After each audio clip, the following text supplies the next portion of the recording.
नमस्कार, आप देख रहे हैं आज तक। आपके साथ मैं हूं सईद अंसारी। स्वागत है आपका। शाम के 5 बजने वाले हैं और यह समय है आपके पसंदीदा कार्यक्रम दंगल का। आज का दंगल इलाहाबाद उच्च न्यायालय के एक बड़े आदेश को लेकर है।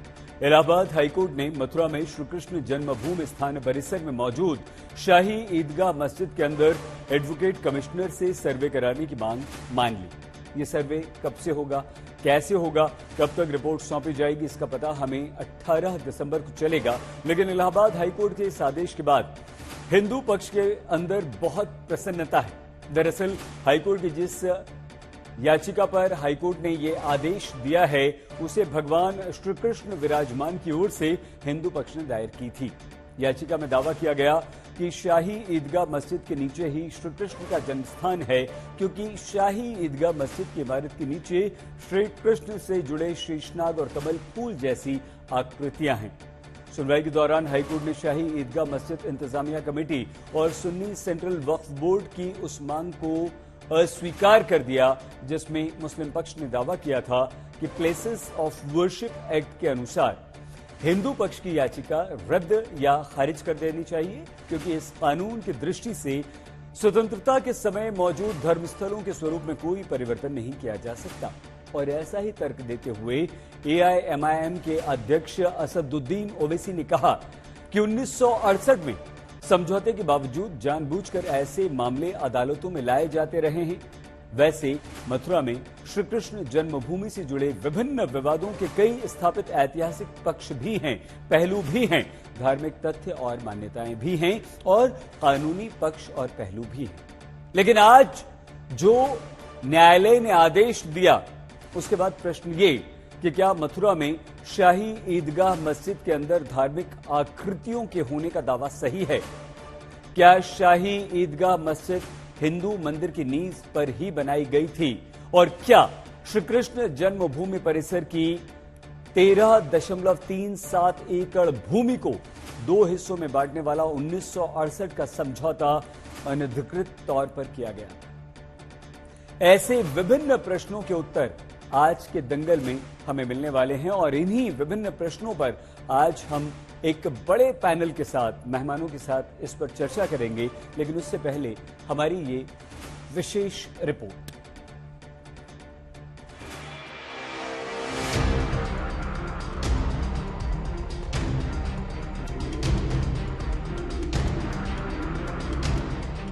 मथुरा में श्री कृष्ण जन्मभूमि पर अधिकार के विवाद में इलाहाबाद हाई कोर्ट ने बड़ा फैसला सुनाया।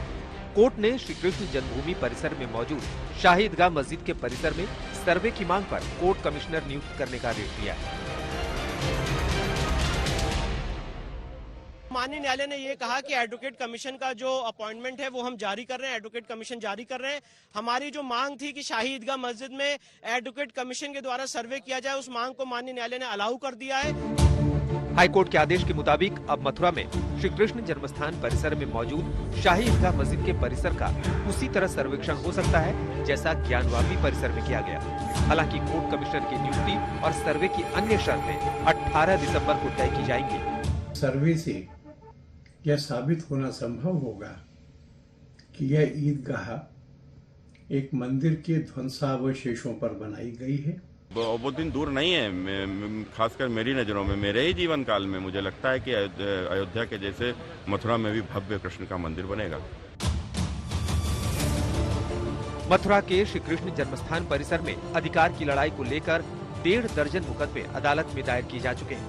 लेकिन मौजूदा आदेश उस याचिका पर आया है जिसमें भगवान श्री कृष्ण विराजमान की ओर से हिंदू पक्ष ने दावा किया था कि मथुरा में शाही ईदगाह मस्जिद के नीचे श्री कृष्ण जन्मस्थान है। वहाँ श्री कृष्ण से जुड़े कई सबूत हैं।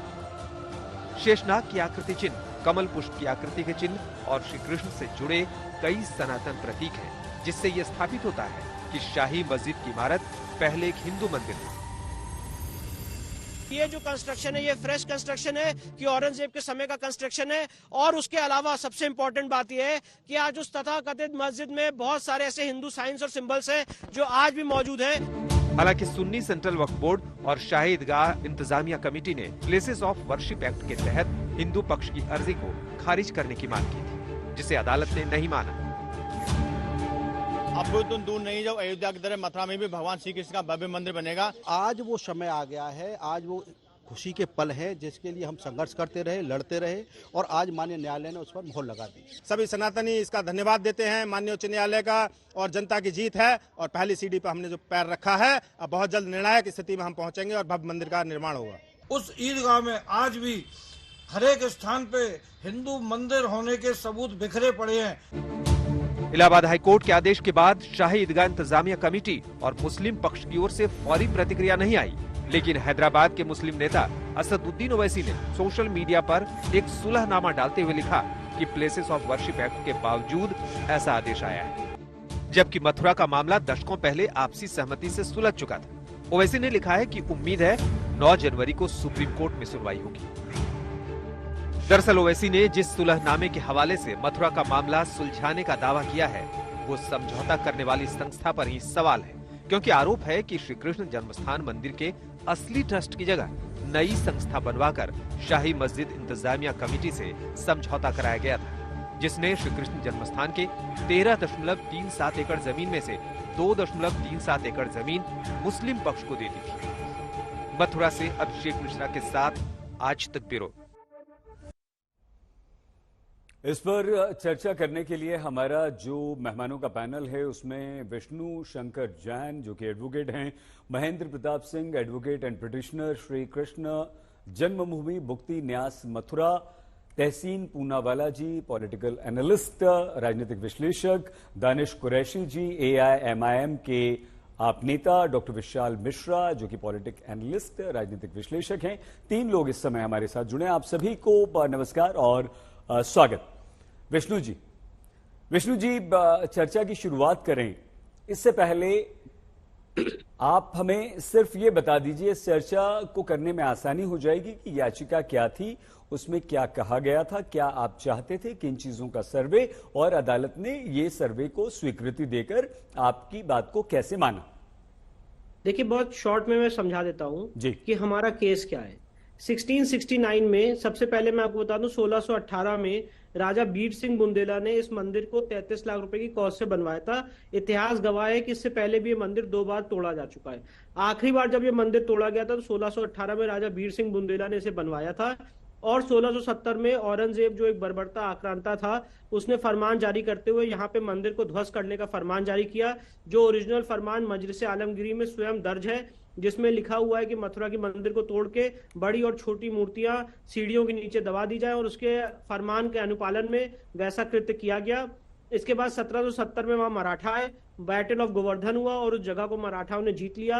1803 में ब्रिटिश इंडिया ने इस पूरे एरिया को अपने कब्जे में लिया, और 1815 में सईद जी एक ऑक्शन हुआ जिसको राजा पटनीमल ने बनारस के ऑक्शन में खरीदा। इस पूरी जमीन को 13.37 एकड़ जमीन ऑक्शन में राजा पटनीमल ने खरीदी, और राजा पटनीमल के जो वारिस हैं उन्होंने पूरी जमीन श्री कृष्ण जन्मभूमि ट्रस्ट को दे दी 1944 में, जिसको पंडित मदन मोहन मालवीय हेड कर रहे थे।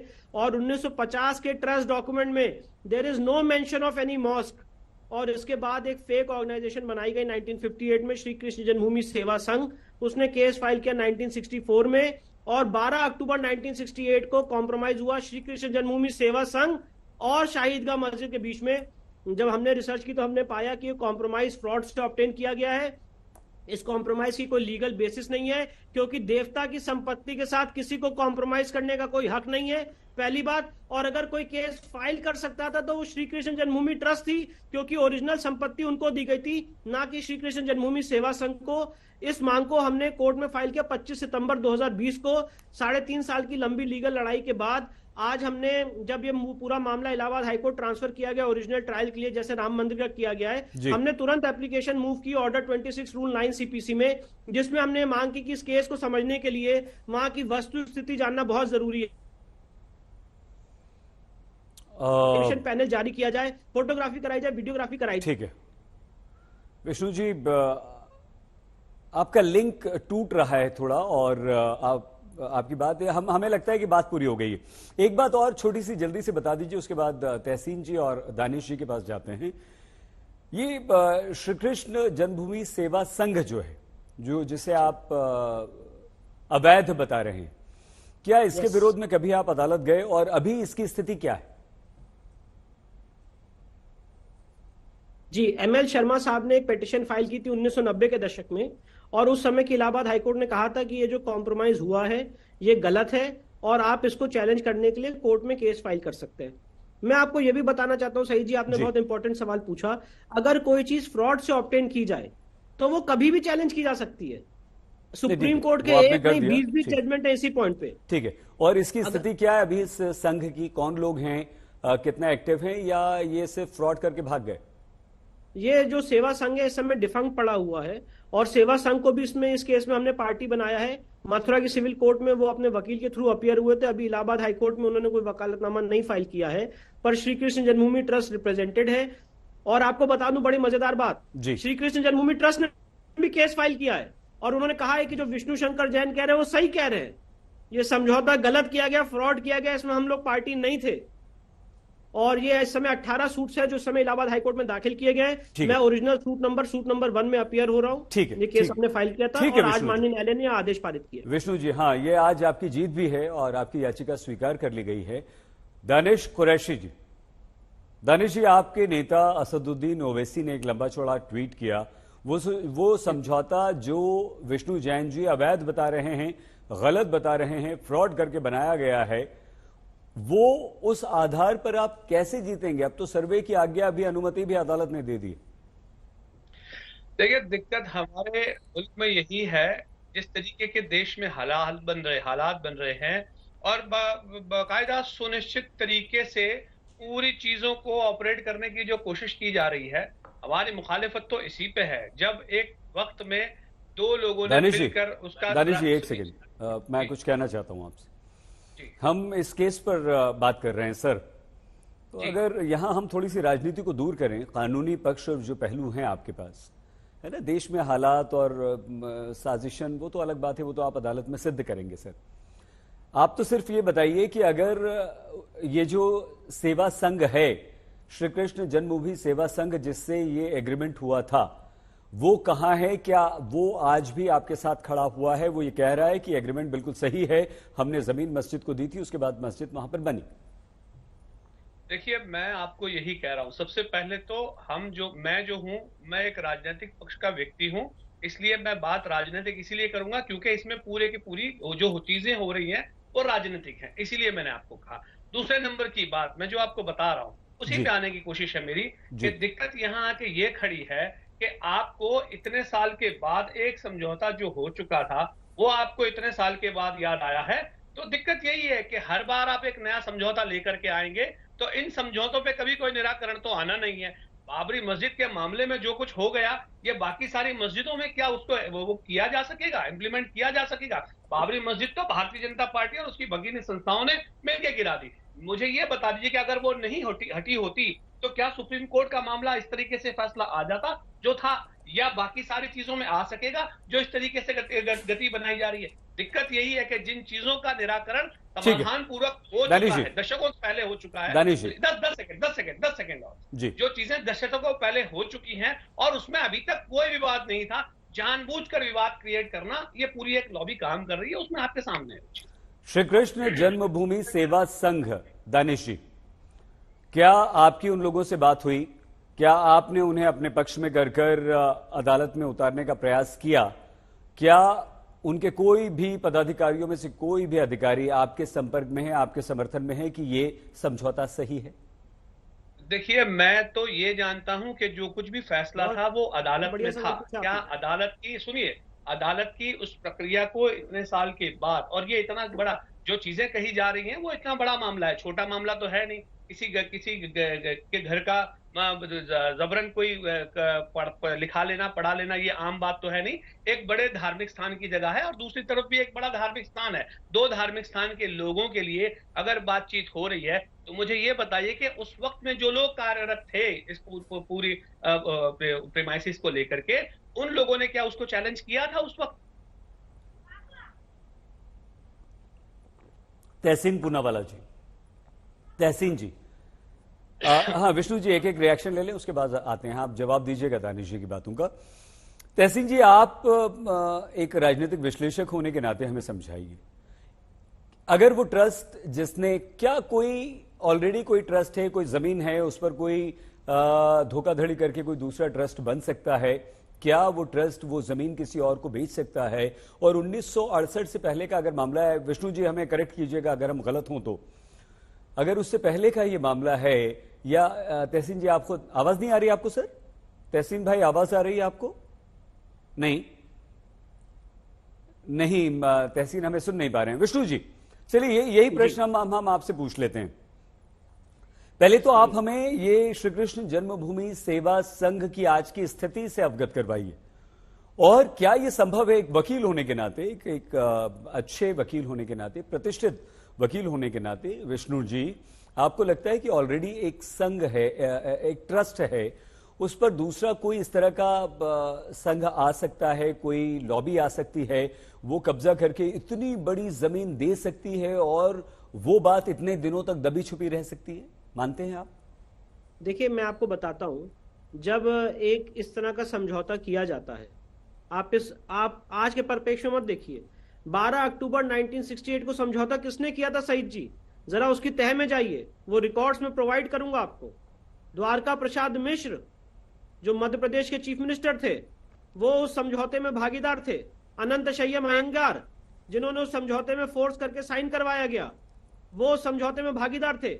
और मैं तो आपके सामने एक लीगल पॉइंट रख रहा हूं कि अगर कोई जमीन का मालिकाना हक किसी एक के पास है, कोई और उसमें समझौता कैसे कर सकता है? ये एक भक्त पूछ रहा है, ये एक डेटी पूछ रहा है। यहाँ पे मेरी आपकी कोई मेरी एक मिनट जी नहीं, हम यही समझना चाह रहे हैं। देखिए आप तो वकील हैं, आप जानकार हैं, मैं तो नहीं समझता हूं इस बात को, इसलिए मैं आपसे ये समझना चाह रहा हूं कि क्या ऐसा हो सकता है कि एक ऑलरेडी ट्रस्ट है, उसके पास सारे अधिकार हैं, कोई और आता है वहां पर अपना ट्रस्ट बना लेता है, जमीन को दे देता है, और वो जो पहले से ट्रस्ट मौजूद है वो शांत रहता है, कुछ नहीं कहता और कोई बातचीत नहीं होती, और अब जाकर आप उसकी आवाज उठाते हैं? नहीं, श्री कृष्ण जन्मभूमि ट्रस्ट ने केस फाइल करवाया था और एमएल शर्मा साहब ने केस फाइल किया था। 1990 का जजमेंट है इलाहाबाद हाईकोर्ट का, और इलाहाबाद हाईकोर्ट ने कहा कि ये जो समझौता है ये फ्रॉड से अगर है तो इसको आप सिविल कोर्ट में चैलेंज करिए। ऐसी बात नहीं है चुप बैठा रहा श्री कृष्ण जन्मभूमि ट्रस्ट। और आज श्री कृष्ण जन्मभूमि ट्रस्ट ने खुद केस फाइल किया है इलाहाबाद हाईकोर्ट के समक्ष और कहा है कि ये समझौता फ्रॉड से लिया गया है। यहाँ पे एक्चुअली सईद जी जो मैं आपके सामने हाईलाइट करना चाहता हूं, जो बात है वो टाइम की नहीं है जी, जो लीगल पोजीशन है उसको जरा समझने की कोशिश करिए कि अगर कोई चीज फ्रॉड से की गई है तो वो कभी भी चैलेंज की जा सकती है। ठीक है, नहीं ये हम मान रहे हैं आपकी बात, ये हम आपकी बात बिल्कुल मान रहे हैं, बिल्कुल मान रहे हैं। जैसे फॉर एग्जाम्पल फॉर एग्जाम्पल अगर आज राम मंदिर का ट्रस्ट बना हुआ है जी, और आज अगर मैं यहाँ पे बैठ के राम मंदिर के ट्रस्ट में बैठ के यहाँ समझौता कर लूं और 2 एकड़ 4 एकड़ दे दूं, जब राम मंदिर ट्रस्ट को नॉलेज में आएगा, जब भक्तों को नॉलेज में आएगा, कोई भी भक्त या कोई भी डेवोटी, ठीक है, नहीं हम समझ गए, हम वो कर सकता है, लेकिन हमें ये समझ में नहीं आ रहा कि ये कोई छोटी मोटी बात तो थी नहीं, ये तो श्री कृष्ण जन्मभूमि भी। हाँ वही बड़ी मजेदार बात बताऊं, जो सवाल आपने पूछा उनसे प्लीज अभी दानिश भाई से, सेवा संघ भी कह रहा है वो समझौता गलत हुआ, सेवा संघ भी कह रहा है वो समझौता गलत हुआ। जी बिल्कुल ठीक है, वो हम यही समझना चाहते थे कि भाई ऐसा कैसे हो सकता है, कोई मामूली बात तो है नहीं, आपकी मेरी जमीन है नहीं या हमारा ट्रस्ट है नहीं कि हमने आगे कर लिया। अरे भाई इतनी बड़ी बात, श्री कृष्ण जन्मभूमि का मामला है और उस ट्रस्ट पे अगर एक मस्जिद बन जाती है, एक दूसरा ट्रस्ट आकर जमीन समझौता करके किसी मुस्लिम पक्ष को या किसी भी पक्ष को दे देता है, तो ये थोड़ा सा अजीब लगता है। हालांकि आपने बहुत अच्छी तरह फर्स्ट टाइम ये समझौता चैलेंज हो रहा है कोर्ट्स ऑफ लॉ में, यही हमें समझ में नहीं आ रहा था, ये मैं समझ में नहीं आ रहा था कि इतने समय तक आखिर ये बात आई क्यों नहीं, अब क्यों आई। खैर 1973 की बात क्या हुआ था वो आप जल्दी से बता दीजिए, दूसरे मेहमान भी जुड़ गए हैं, डॉक्टर विशाल वगैरह, उनसे बात करते हैं। 1973 के बाद ये समझौते में जब 12 अक्टूबर 1968 के समझौते के बाद 2 डिक्री पास हुई उस समझौते को इम्प्लीमेंट करते हुए कोर्ट में। उसके बाद एक एमएल शर्मा साहब की पिटीशन आई इलाहाबाद हाईकोर्ट में, इलाहाबाद हाईकोर्ट ने कहा फिर समझौते को सिविल सूट के माध्यम से चैलेंज करिए। उसमें उन्होंने 73 में भी कुछ हुआ था विष्णु जी, मुझे पता नहीं है पूरी तरह से, कोई जजमेंट आया था 1973 में, 1973 में कोई जजमेंट आया था जो अक्टूबर 1968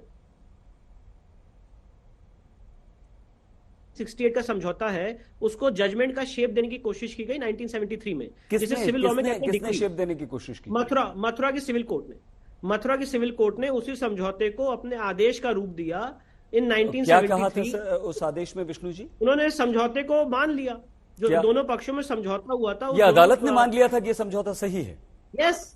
यस, उसी को हमने चैलेंज किया है। अच्छा, ठीक। जो 1973 में डिक्री पास हुई समझौते को मानते हुए, उस डिक्री को आज हमने चैलेंज किया है। ठीक ये है। डिक्री गलत हुई, ठीक है, भक्तों से नहीं पूछा गया और देवता के इंटरेस्ट के कोई खिलाफ बात काम नहीं, कोई किया। ठीक है, ठीक है। महेंद्र प्रताप सिंह जी भी आ गए हैं, जो कि वरिष्ठ वकील हैं हमारे साथ, पिटिशनर हैं श्री कृष्ण जन्मभूमि मुक्ति न्यास के। महेंद्र जी, आप इस निर्णय पर कोई अपना पक्ष रखना चाहेंगे हमें, क्योंकि विष्णु जी ने बहुत अच्छी तरह से बहुत सारी बातें यहां पर क्लियर कर दी। आप लोग थोड़ा सा लेट जुड़े हैं हमारे साथ, इसलिए हम कह रहे हैं। जी सिंह साहब, देखिए, ये जी जैसा कि अभी आप डिस्कस कर रहे थे, ये 2.5 एकड़ में जो मस्जिद का एरिया है, लगभग 13.37 एकड़ प्रॉपर्टी है, और 2.5 एकड़ में ये मस्जिद बनी है, जो मस्जिद नहीं, असली गर्भगृह भगवान का यही है। तो हमारा मानना है कि ये 2.5 एकड़ का जो असली एरिया है, यही मंदिर है और ये हिंदुओं को मिलना चाहिए। और मैं आपको एक बड़ी महत्वपूर्ण बात बताऊं, मेरी आवाज सुन रहे हैं आप? हाँ, बहुत अच्छी तरह से, बिल्कुल। हम जी लाउड एंड क्लियर। जी। और मैं एक बड़ी महत्वपूर्ण बात बता दूंगा आपको कि 1862, 1863, 1864 और 65 में अलेक्जेंडर कंडिंगर में जब खुदाई कराई थी, तो यहाँ पर हिंदू विग्रह निकले थे, और हिंदू विग्रह जब निकले थे तो वहां रखवा दिए गए थे, इसकी खुदाई रखवा दी थी इन्होंने। तो यहाँ पे बहुत स्पष्ट स्थिति है। और सबसे महत्वपूर्ण बात यह है कि जो इसे जो शाही ईदगाह कहते हैं, इसकी दीवारों पे हिंदू प्रतीक बने, कमल के फूल बने, आदि शेष बने, उनकी वीडियोग्राफी, फोटोग्राफी हमने कोर्ट में पेश की है। और जितनी प्रॉपर्टी का महेंद्र जी, आपका वीडियो हमें नहीं मिल पा रहा है, हम आपको देख नहीं पा रहे हैं, हम आगे आते हैं। और सही हो रहा है। जैसे ठीक होता है, डॉक्टर विशाल मिश्रा भी हमारे साथ जुड़ चुके हैं। विशाल सर, आपके पास भी आए, लेकिन तहसीन जी से हमारी बात नहीं हो पा रही है। उनका डॉक्टर विशाल मिश्रा, डॉक्टर मिश्रा, ये आज बहुत सारी बातें अभी विष्णु जैन ने समझाई हैं।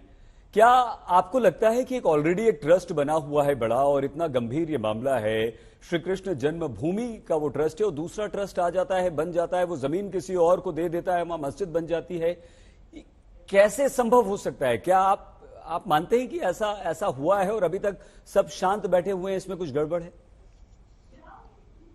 नहीं, देखिए सईद जी, मेरा तो इन सब बातों से पलटकर पहला सवाल है कि आखिर अगर हाईकोर्ट फैसला देता है कि एएसआई सर्वे करे या वो सर्वे कराया जाए, तो इसमें आपत्ति किसी को भी क्या हो सकती है? सत्य सामने आ जाएगा, इसमें किसी भी पक्ष को विरोध करने की क्या आवश्यकता है? निष्पक्ष लोग होंगे, योग्य लोग होंगे, सर्वे करेंगे और अंततः उससे नहीं सर, उसमें तो देखिए, उसमें डॉक्टर मिश्रा ऐसा है कि अगर आपत्ति है भी सर, नहीं आपत्ति है भी, तो आप और हम और कोई भी आपत्ति करता रहे, उससे क्या है? वो तो अदालत ने, न्यायालय का निर्णय है, सर्वे होना है, सर्वे होगा, वो तो होगा, और आपत्ति भी नहीं होनी चाहिए। आप भी ठीक कह रहे हैं सर, आपत्ति भी नहीं होनी चाहिए। हम थोड़ा सा समझना चाह रहे हैं सर, आप विद्वान हैं, तो सही जी विद्वान हैं। हाँ, मैं आपको नहीं, जैसे अभी विष्णु जैन ने बहुत अच्छी तरह से कई सारी बातें समझाई सर, बहुत आसान शब्दों में। हम सिर्फ मैं आपको हिस्टोरिकल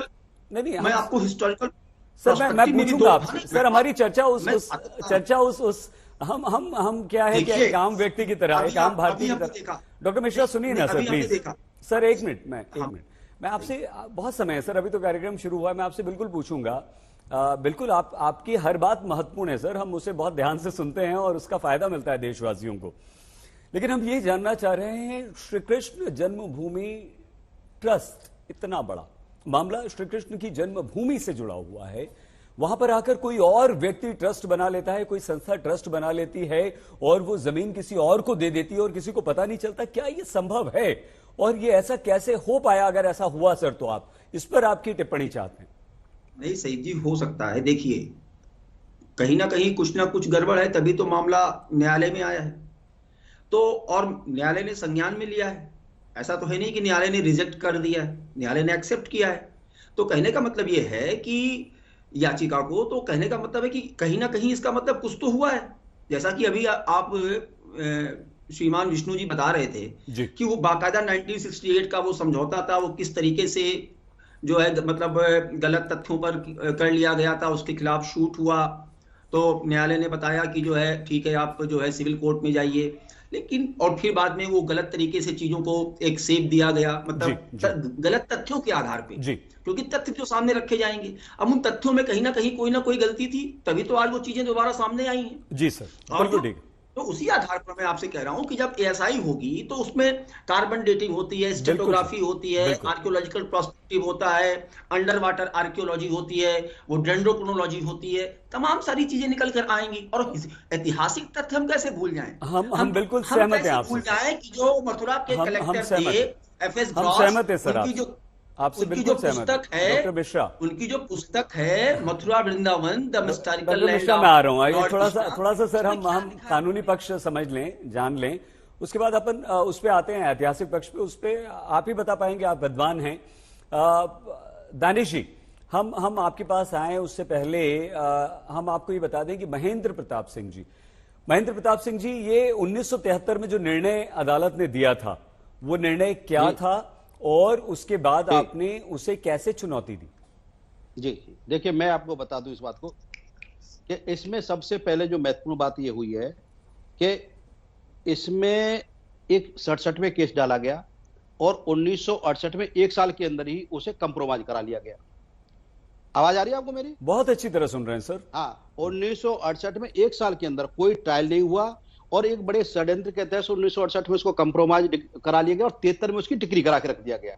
और जब मैं अभी आप डिस्कस कर रहे थे कि ये प्रॉपर्टी श्री कृष्ण जन्मभूमि ट्रस्ट की है, खसरा नंबर 825 और खेवट नंबर 255 की 13.37 एकड़ जमीन है टोटल। ये इसमें से 2.5 एकड़ जमीन तत्कालीन डीपी मिश्रा थे, ए अंगर थे, गंगा गजाधर सोमानी थे, जो उस कमेटी में थे, जो मेंबर ऑफ पार्लियामेंट भी थे।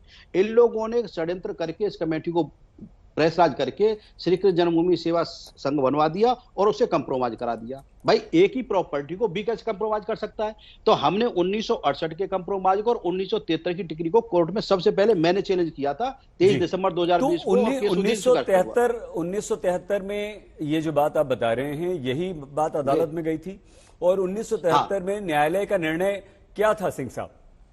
न्यायालय का निर्णय यह था कि दोनों की, क्योंकि कंस्पायरेसी के तहत, षड्यंत्र के तहत कंप्रोमाइज हुआ था, न्यायालय के सामने फैक्ट्स लाई नहीं गई तो न्यायालय ने इसको स्वीकार कर लिया। तो न्यायालय ने स्वीकार कर लिया, इन लोगों ने उसमें 34 लोग थे। हम समझ नहीं पा रहे हैं न्यायालय ने क्या स्वीकार किया था? न्यायालय ने उस कंप्रोमाइज को स्वीकार कर लिया कि ठीक है भाई, न्यायालय दोनों पक्ष लेकर के आ रहे, न्यायालय ने स्वीकार कर लिया, क्योंकि जो एक्चुअल फैक्ट्स है उनके सामने तो लाए नहीं गए। तो उस ना उनको ये बताया गया कि ये प्रॉपर्टी ट्रस्ट के नाम है, उनको बताया कि ये संघ के नाम है। अब संघ को तो केयर टेकर की तरह से दिनचर्या के कामों के लिए नियुक्त किया गया था, तो उनको अधिकार ही नहीं था कंप्रोमाइज करने का। तो हमने उसी कंप्रोमाइज को चैलेंज किया कोर्ट में और कोर्ट ने सेम डे स्वीकार किया। हाँ, ठीक है सिंह साहब, ये श्री कृष्ण जन्मभूमि सेवा संघ की आज की स्थिति क्या है?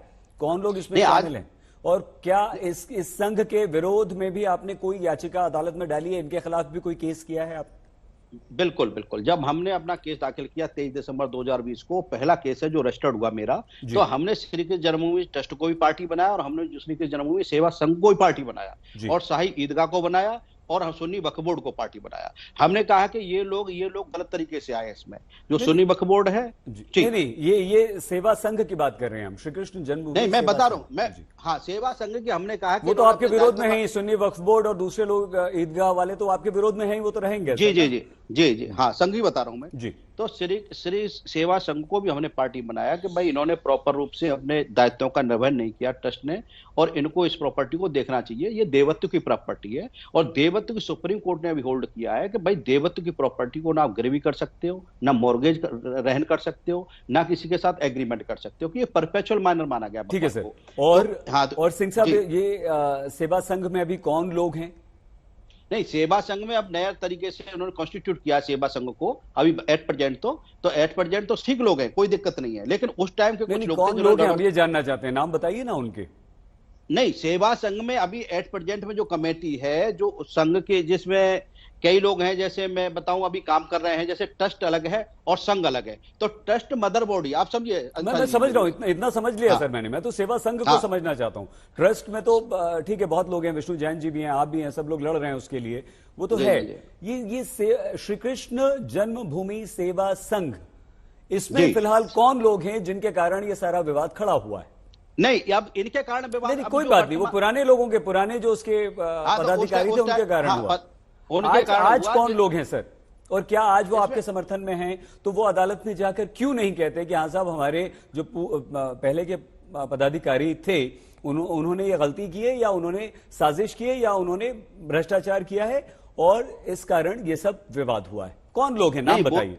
मैं बता रहा हूं, वो लोग जो उस तत्कालीन कमेटी भी बता रहा हूं, वर्तमान कमेटी भी बता रहा हूं मैं आपको। तत्कालीन कमेटी के नाम मैंने अभी आपको बताए थे, सर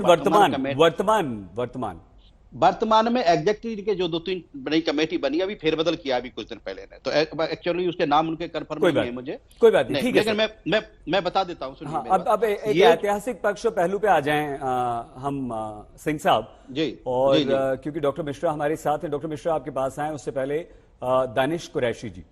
दानिश जी, क्या बुराई है अगर कोई कभी भी कोई आपत्ति व्यक्त करता है और ये कहता है कि सर्वे करवा लीजिए, अगर किसी को कोई शक है कि वहां पर मंदिर था या कुछ ऐसी कलाकृतियां हैं जो प्रमाण हो सकती हैं मंदिर होने की, तो साच को आज क्या, दूध का दूध पानी का पानी क्यों नहीं हो जाने दिया जाता?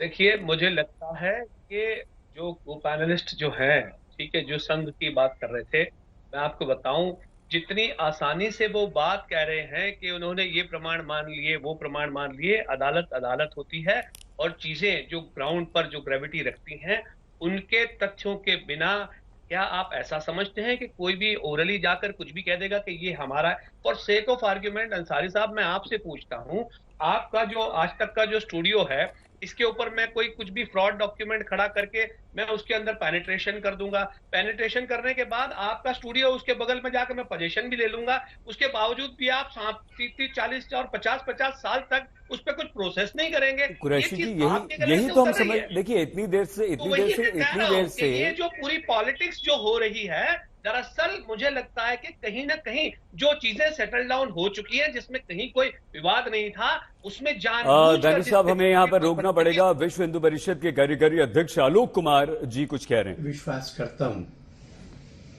कि इस सर्वे से यह साबित होना संभव होगा कि यह ईदगाह एक मंदिर के ध्वंसावशेषों पर बनाई गई है और इस स्थान का मूल चरित्र अभी भी मंदिर का ही है।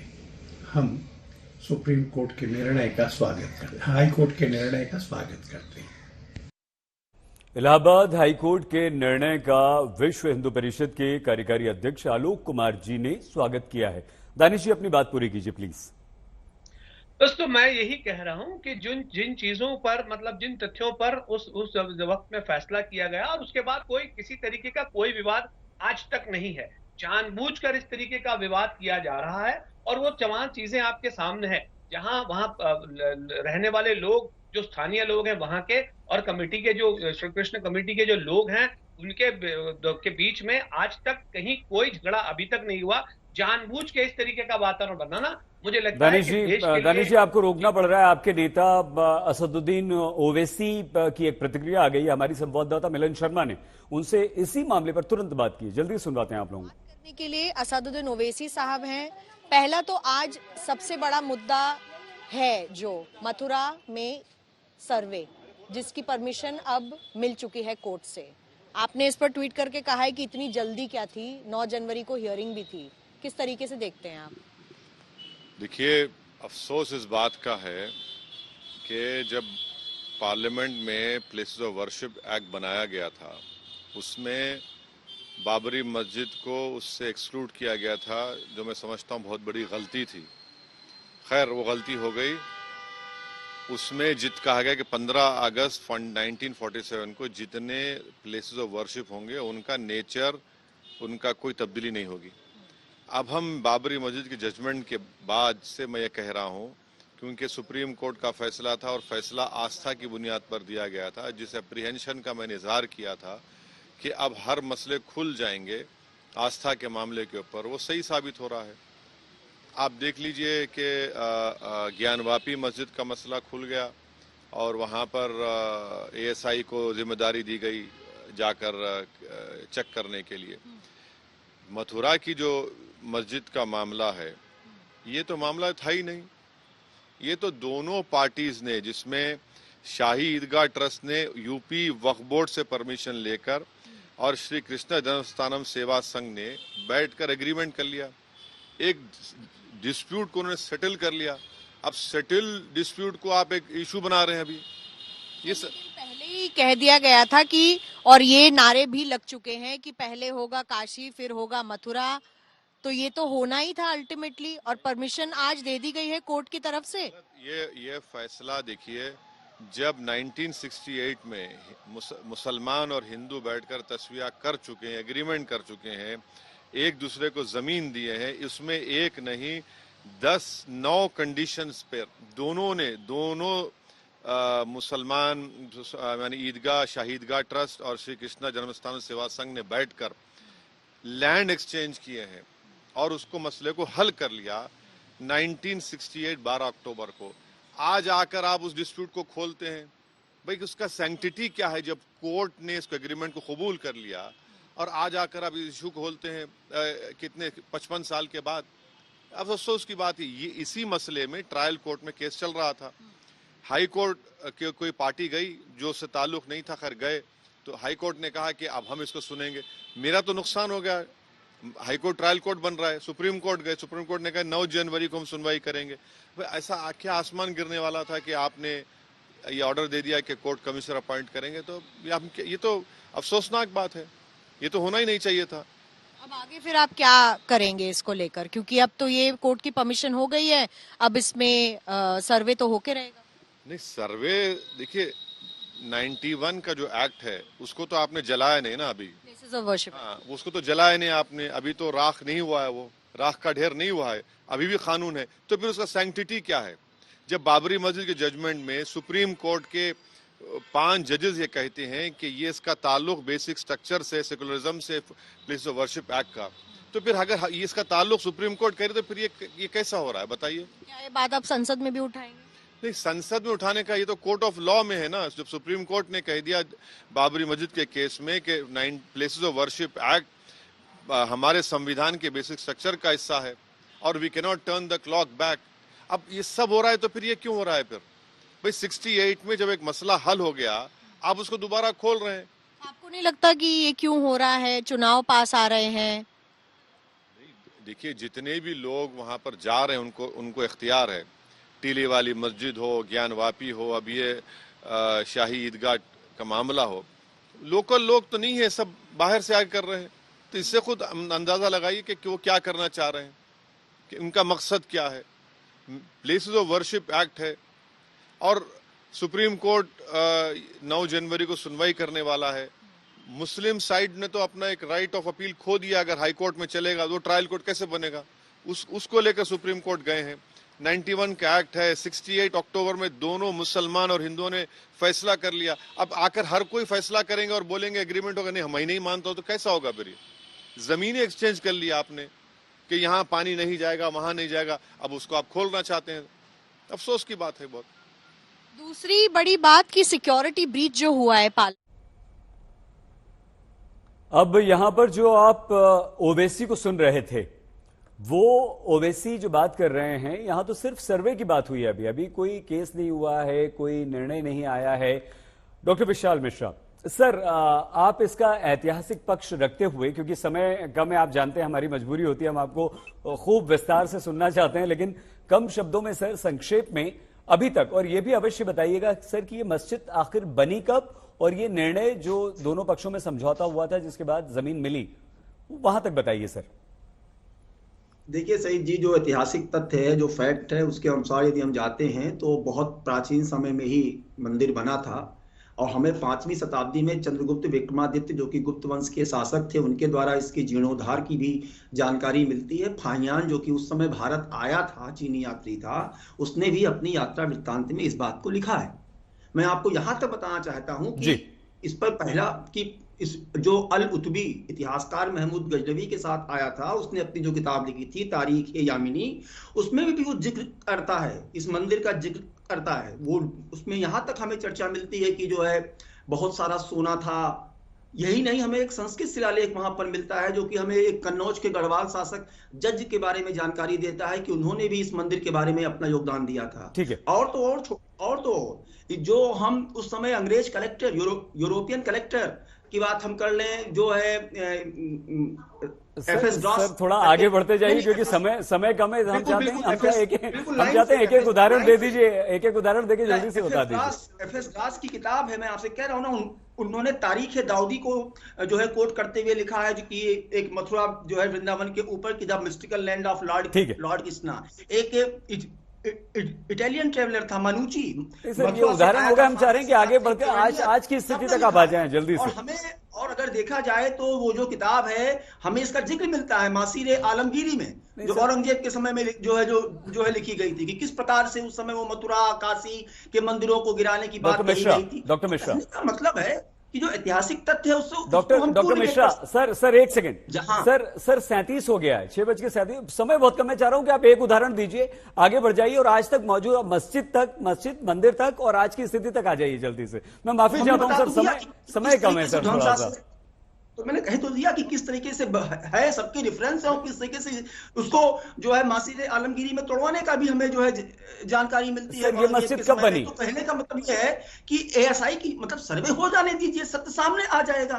मैं तो वही बात बार बार कह रहा हूँ ना कि अंसारी जी, और बार बार कह रहे हैं कि जाने की क्या महेंद्र जी एक सेकंड, हो चुका था। डॉक्टर मिश्रा, मान्यवर हमारे यहाँ न्यायिक पुनरावलोकन है कि नहीं है? न्यायिक पुनरावलोकन की प्रक्रिया इसीलिए है कि यदि कहीं पर कोई गलती हो गई है तो उसको करेक्ट किया जा सके। इसमें आपत्ति क्या हो सकती है? नहीं, किसी को कोई आपत्ति नहीं है सर, किसी को कोई आपत्ति नहीं है। जैसे आपत्ति है अदालत, उसके लिए न्यायालय है। बताइए महेंद्र प्रताप सिंह जी, आप कुछ कहना चाह रहे हैं? मैं वैसे 2 मिनट 1 सेकंड में इसको पूरा कर देता हूं। देखिए 1017 में आक्रमण हुआ महमूद गजनवी का, तारीख यामिनी में उत्तर ने वर्णन किया। फिर 1150 में इसका निर्माण दोबारा हुआ, राजा विजयपाल सिंह ने इसका निर्माण कराया। 1351 में कुतुबुद्दीन ऐबक ने इसका विध्वंस कराया। फिर 14 लोकल ब्रजवासियों ने इसका निर्माण कराया। 1488 में सिकंदर लोदी ने इसका विध्वंस किया। 1488 के बाद में 1618 में राजा बीर सिंह बुंदेला ने इसका निर्माण कराया। फिर 1670 में औरंगजेब ने इसका विध्वंस किया और 1670 में विध्वंस के बाद में औरंगजेब यहाँ से मूर्तियों को आगरा ले गया, जामा मस्जिद की सीढ़ियों में मूर्तियों को लगा दिया। और जब जो मेन मंदिर था, जो मेन मंदिर है उसकी गुम्बद जो है वो चेंज करके मंदिर को मस्जिद का रूप दे दिया, जिसकी दीवारों पर आज भी शंख चक्र पद्म सब बने हैं। सर कब हुआ महेंद्र? 1670 में। तो ये जो मस्जिद अभी है 1670 की मस्जिद, जनवरी 1670 जनवरी 1670 जी 1670। एक मिनट 1670 के बाद 4 अप्रैल 1770 को यहाँ बैटल ऑफ गोवर्धन हुआ, मराठों का आधिपत्य हुआ। मराठों का यहाँ आधिपत्य होने के बाद में ये पोतराकुंड आदि का निर्माण कराया माजी सिंधिया के नेतृत्व में। दौलतराव सिंधिया ने इस जगह को जीता था। इसके बाद में ये आती है बात, सबसे महत्वपूर्ण बात मैं आपको बता दूं अंसारी, याद रखिए 1815 में मराठों ने इस जमीन को 13.37 एकड़ को नजूल की लैंड घोषित किया था, सरकारी जमीन घोषित किया था। और 1803 में हम खत्म करना, हमें ये मस्जिद कब बनी? यही हम लोगों की मजबूरी होती है समय की, अब यही समझना चाह रहे थे पूरा। फिलहाल दंगल में आज के लिए बस इतना ही। सभी मेहमानों का बहुत धन्यवाद। आप प्लीज अपना बहुत ख्याल रखिएगा। देखते रहिए आज तक।